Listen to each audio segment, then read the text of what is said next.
You might be wondering, is commercial HVAC sales right for you? After some time in the industry, I've realized people need to ask themselves these 5 questions before getting into it. So if you have a technical background and you want to get into this field, I made a free Slack channel where I'm hosting a 4-week training program for free for anyone, and I'll help you get a job as well in this field.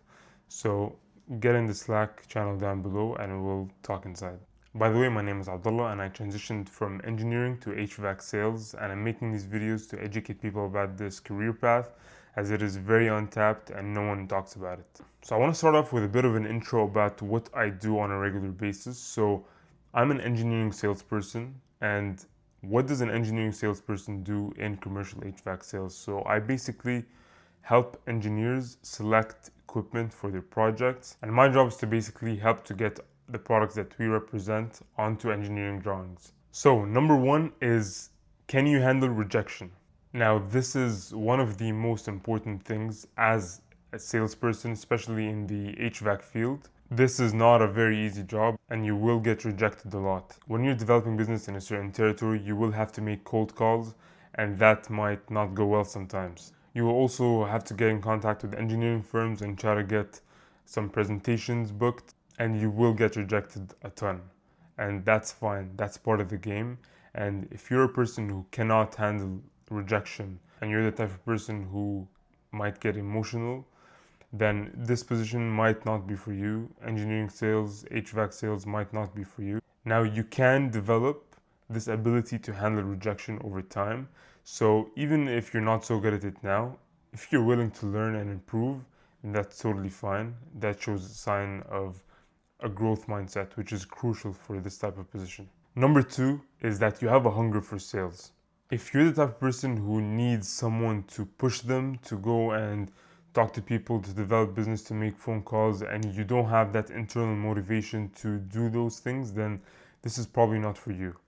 This kind of sales is for a person who has that internal motivation and doesn't need anyone to tell them to go and do the work. They just do it and they keep doing it over and over and over again. And relating to point one, they can handle rejection. Even if they get rejected 100 times, they keep going. So you need to have that hunger for sales. You need to love making a sale. When you make a sale, you need to be extremely excited, naturally, not forced. And if you're the type of person who just wants to, receive tasks and leave at 5 p.m. and that's it, then this is not for you. But if you're the type of person who will go after it and is a go-getter, then you will do amazing in this role. And this point relates to point number 3, which is you want to make a lot of money. There's a reason that every sales job, most of them, are commission driven. That's because people who want to make money are the best salespeople. If you're not really driven by making a lot of money and are okay with just a mediocre salary or just a base salary, then I'm not sure how successful you'll be in this role. But if you want to make a lot of money, then you're gonna want to make your company a lot of money, which means that you're gonna really push hard and really drive sales and develop business in a way that you would for your own business. If you're not driven by making money, then what's the point of getting commission? You're not incentivized to sell, so why would they have you as a salesperson? So that's point number 3. It ties into point number 2, which is that hunger for sales. If you want to make money, if you're hungry, then this is the kind of role that you want to be in. Point number 4 is that you're willing to go outside of your comfort zone. And this includes presenting, cold calling, meeting people out for lunch, and of course, getting rejected. If you want to always be at the office just on your computer, or you want to work from home all the time, then this is probably not for you. But if you're willing to go outside of your comfort zone, drive half an hour to do a presentation in front of 50 people, for example, then you'll do great in this position. I remember one of the first presentations I gave in this role, it was to a group of around 12 engineers, and I got smoked. I got asked the toughest questions. Thank God my boss was with me over there so he could answer the tough questions, but I was put on the spot and I wasn't able to answer a lot of questions. But you know what, that's part of the job.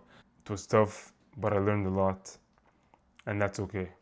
And even if you're scared to do all this stuff in the beginning, that's okay, as long as you're willing to learn, as long as you're willing to put the effort in to improve that about yourself, to stop being scared. I was scared in my first 5 presentations, but that's okay. I get scared sometimes now.